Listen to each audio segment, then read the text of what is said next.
So welcome back to my channel warriors. आज हम लोग करने वाले हैं क्लास 11th का the voice of the rain. So 11th के वीडियोस हर ट्यूसडे एंड फ्राइडे आप लोगों को मिलेंगे। 11th इंग्लिश के वीडियो हर ट्यूसडे एंड फ्राइडे को मैं अपलोड कर दूंगी।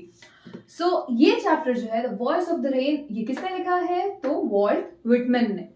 इस पोएम को शुरू करने से पहले हम लोगों को ये पता होना चाहिए कि ये जो पोएम है इसमें पोएट क्या कर रहे हैं? पोएट रेन से बात कर रहे हैं, बारिश की बूंदों से बात कर रहे हैं। और क्या कहते हैं पोएट?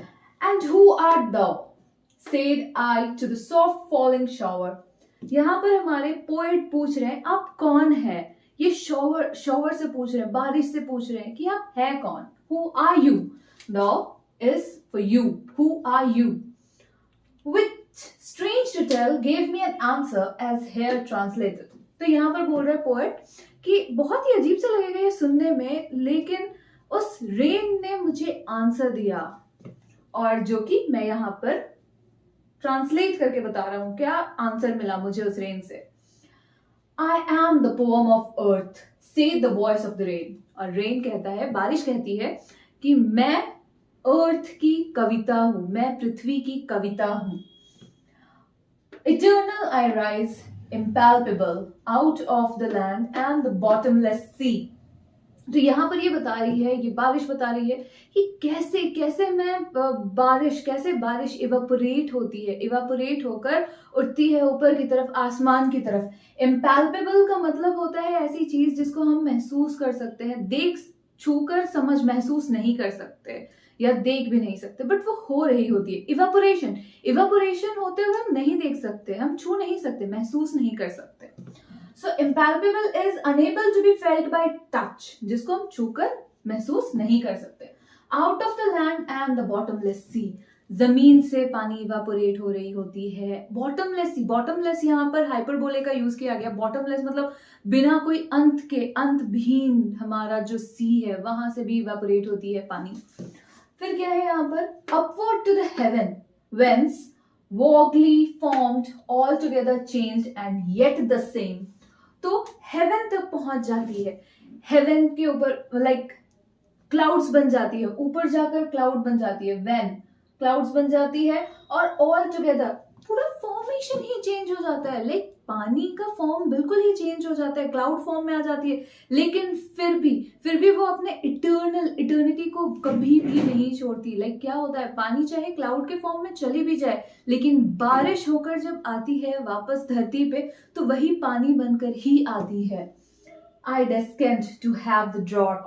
यहाँ पर इसका मतलब क्या है? डेस्केंट का मतलब है ये नीचे आती है बारिश की पानी नीचे हमारे धरती पे, और जितना सूखा है, ड्रॉट सूखा पड़ा हुआ है, उसको पूरा वापस से हरा भरा कर देती है। एटमीज का मतलब है यहाँ पर स्मॉल पार्टिकल्स, चाहे वो डस्ट लेयर हो, पूरे के पूरे ग्लोब में कैसे बारिश के टाइम पे पूरा हरा भरा दिखने लगता है, कितना प्यारा, कितना फ्रेश लगता है जब पूरा का पूरा डस्ट छट जाता है, पूरा एकदम पूरा साफ, पूरी हरियाली छा जाती है चारों ओर, बहुत सुंदर फूल पत्ते जैसे नहा चुके हो पानी से, कितनी प्यारी सी लगती है वो सीनरी जब आप देखते हैं अपने आसपास वो गीले पत्ते एंड वो गीले मिट्टी की खुशबू, कितनी प्यारी लगती है। And all that in them without me way seeds only latent unborn. Latent यहाँ पर है हिडन या बरीड, BURIED, इट्स बरीड। मतलब क्या है यहाँ पर? And all in them without me way seeds only latent unborn, मतलब बिना बारिश के सीड्स क्या है? सीड्स क्या होती है? वो अनबॉर्न, वो जमीन के नीचे ही रह जाती, दबी हुई रह जाती हैं, और जैसे ही बारिश आती है अंकुरित होने लगते हैं।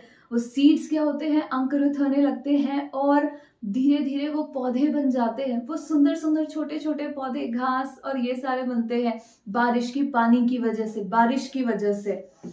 After that, and all that in them without me were seeds only latent, unborn, and forever by day and night I give back life to my own origin। दिन हो या रात, ये हमेशा क्या करती है? बारिश जहां से उठकर जाती है ऊपर, वापस वहीं पर आ जाती है, मिट्टी से जुड़ी हुई, मिट्टी से बाहर निकल कर जाती है ऊपर की ओर, क्लाउड्स के तरफ, आसमान के तरफ, खुले आसमान को जीतने के लिए, वापस से खुले आसमान से वो वापस आ जाती है अपने घर को। चाहे चिड़िया जितना भी कहीं पर भी उड़ ले, वापस आती है अपने घोंसले में ही। उसी तरीके से बारिश, ये पानी चाहे कितनी भी ऊंची उड़ान उड़ ले, वो वापस अपने धरती पे ही आती है, अपने ओरिजिन में ही आती है जहां से उसका जन्म हुआ है। And forever by day and night I give back life to my own origin and make pure and beautiful it। और ये क्या करती है कि धरती को और ज्यादा सुंदर और प्योर बना देती है। मेक इट प्योर मतलब धरती को और ज्यादा सुंदर बनाती है। For songs issuing from its birthplace after fulfillment, wandering wrecked or unwrecked, duly with love returns। तो यहाँ पर क्या है, चाहे ये पोएट यहाँ पर हमारे बोल रहे हैं कि चाहे कोई ध्यान दे ना दे, बारिश कितना ज्यादा अच्छा होता है, बारिश कितनी अच्छी है, किसी को इससे कोई फर्क हो ना हो, बारिश अपना काम हमेशा करते रहती है। जैसे हमारे जो हमारी जो पोएट है, पोएट के मन से ये आवाज निकल रही है, और पोएट को इससे कोई फर्क नहीं पड़ता, कवि को इससे कोई फर्क नहीं पड़ता कौन क्या सोचता है कौन क्या नहीं सोचता। वो सिर्फ और सिर्फ देखते हैं, वो जस्ट समझ रहे हैं कि कितना खूबसूरत है ये नज़ारा, कितनी अच्छी होती है ये बारिश, कितने अच्छे से वो दूसरे पौधों को जन्म देती है। छोटे छोटे पौधे इसकी वजह से जन्म लेते हैं, हरियाली ला देती है, पूरे के पूरे हर तरफ हरियाली छा जाती है। सो ये सारी चीजें हैं जो पोएट यहाँ पर सोच रहे हैं। सो यहाँ पर वेंस का मतलब है क्या, वेंस का मतलब है वेन। फिर इम्पैल्पेबल का मतलब है unable to be felt by touch. दो का मतलब है यू, जिसको यहाँ पर इनेबल, इम्पैल्पेबल जिसको हम छू नहीं सकते, अनेबल टू टच। उसके बाद आता है हमारा वॉगली। तो वॉगली का मतलब है नॉट क्लियर। मुझे पता है यहाँ बोर्ड में भी नॉट क्लियर हो गया होगा, आपको दिख नहीं रहा होगा अच्छे से। डेस्केन का मतलब है यहाँ पर कम डाउन, जैसे हमारी बारिश नीचे आती है, कम डाउन। फिर है ड्रॉट, सूखा पड़ना। एटमीज का मतलब होता है यहाँ पर स्मॉल पार्टिकल्स। Latent, buried. और फिर यहाँ पर ये सारा गेस हो गया, आप लोगों को समझ में आ गया होगा। अब अगर हम लोग बात करते हैं यहाँ पर कि कौन कौन से लिटरेरी टर्म्स है यहाँ, personification. Arm the pome of the earth, said the voice of the rain, said the voice of the rain. तो यहाँ पर वॉइस, रेन के पास भी वॉइस है। The poet use the non living things as a living thing in the poem.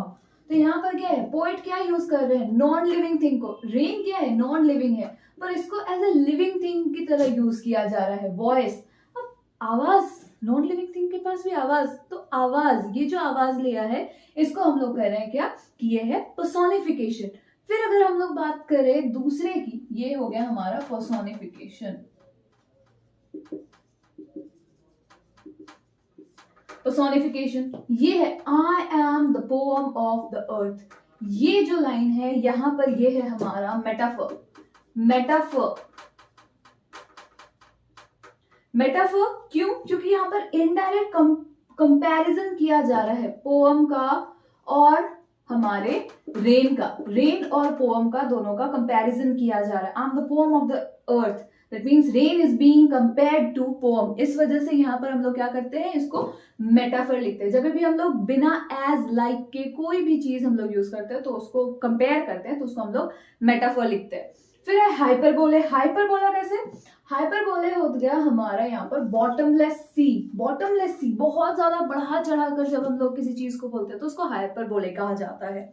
और imagery like ये बहुत ही धीरे धीरे हम लोग इमेजिन कर सकते हैं। इमेजरी कैसे है, हम लोग इमेजिन कर सकते हैं। जब हम ये पोएम सुन रहे हैं या पढ़ रहे हैं तो हमें इमेजिनेशन आ रहे हैं कि हाँ कैसा होता होगा, कैसे बारिश की ये जो बूंदे हैं इवेपोरेट करती हैं, किस तरीके से इवेपोरेशन होता है। वो जो हम लोग कपड़े सुखाने के लिए लगा देते हैं उसमें से थोड़ा थोड़ा धुआं हम लोगों को नजर आता है हल्का हल्का, तो वो क्या इवेपोरेशन वाला जो प्रोसेस है वो, या फिर पानी से, मिट्टी से किस तरीके से पानी इवेपोरेट होता है और फिर कैसे वो बारिश बन के फिर वापस हमारे पास आता है और सब कुछ को हरा भरा कर देता है। तो ये हम इमेजिन कर सकते हैं, सुनते के साथ साथ इमेजिनेशन आने लगते हैं। सो इस वजह से इसको हम लोग इमेजरी कह रहे हैं।